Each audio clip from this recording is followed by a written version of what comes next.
I feel like I've gotten off my practice of nakshatras. I started in Hasta of last year that I wanted to follow the sun through the nakshatras for a whole year, and it's challenging, to always kind of like keep your mind on the astrological procession of the planets. Life gets in the way, and I'm gonna see this as something that I meditate on probably the rest of my life, because the sun is always going to be there, the planets and the stars are always going to be there, so why not, right?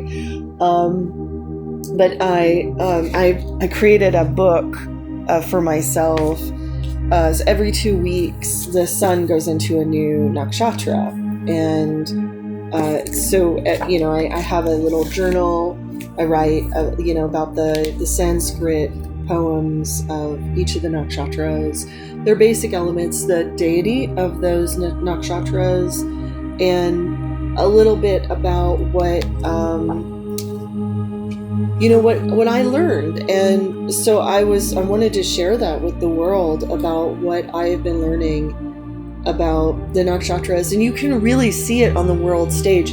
And I now understand like why Vedic astrologers are so wise and can really predict a lot of what is going to happen on the world stage, because all you need to do is follow the sun throughout the year.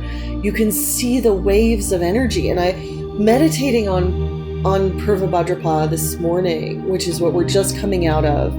We were in Purva Bhadrapada from March 6th to March 18th. And so now we are in Uttara Bhadrapada, and I'll talk about that later. But I want to talk about the beginning of March, of all of the energies that we had. And I can really see these energies playing out in the world stage. It's incredible. But not only that, I see them playing out in my own personal life so deeply. And I just wanted to do a little series of, at the end of each nakshatra or close to the end, I'll do a little, I was doing it last a couple months ago, but I kind of got off my practice of making videos about it. But I want to share this with the world, because I think it's really important for us to know, like, if you're interested, you can follow these energies, but these solar energies really do align with human consciousness. There are some ebbs and flows of human consciousness. So Purva Bhadrapada is a little bit about this. I'm going to talk a little bit about the, what it is. It's described in the Puranas. And then I'll talk about some of the things that I've noticed in the world stage, and also in my own life. And some of the remedies that just I stumbled across. There's not necessarily remedies that I've seen in here, but I've stumbled across remedies. So next year, when the sun goes through Purva Bhadrapada, which is March 3rd through 18th, so the first half of March, you can kind of do those remedies.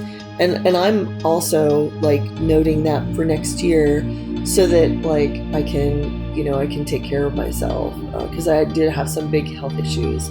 So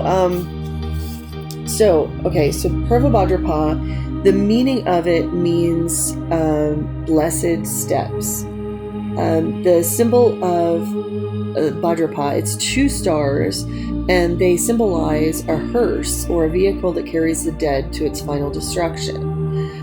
But it's interesting, it's also blessed steps, because it is the steps of our journey into the next life. So, and sometimes there are alternative images of 2 swords, kind of like the 2 of Swords in tarot, and the man with 2 faces. With regards to the swords, it's like cutting the attachments to your former life. And the man with 2 faces is the part of us that looks backwards into our former self, and the part of us that looks forward into our new self.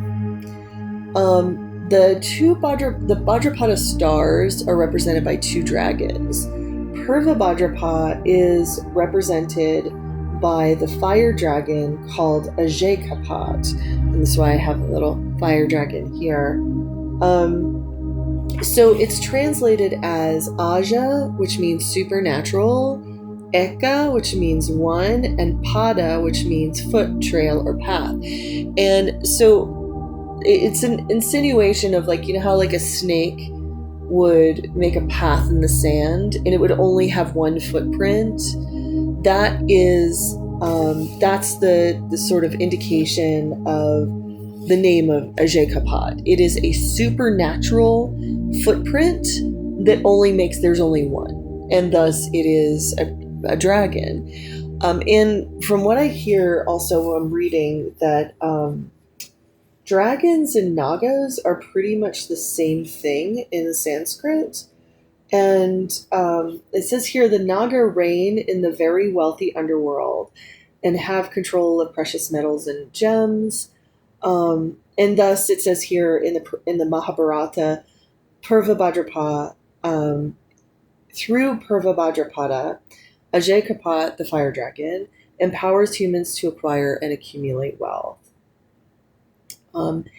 But in order to do that, we have to really face letting go of our previous self. And in the Puranas, it says here, this is what it does. It creates a blessed trail between one life and the next by inclining human beings towards the path to the hereafter. Purva Bhadrapada makes us more critical and pessimistic towards what is in the here and now. And if you think about that, like, this really is the time of the year at the end of, because it's really the early part of March is the last bit of winter. And it's the part where you're done. You're done. You're done with winter. You're done with the darkness. You're done with the cold. And you really just want spring. And that, I think that's that feeling of, just you're fed up. That is a really good feeling. And I'm recognizing, like, in Vedic astrology, they don't see anything really as evil. It's only, we have consequences because we go against our own soul's nature. Like when we go against the natural part of what it means to be human and alive, we have consequences, and those consequences would be karma. But other than that, like, really, like, there is no emotion, there is no state of being that is considered evil. It's merely whether it's in alignment with the planets and with nature around you.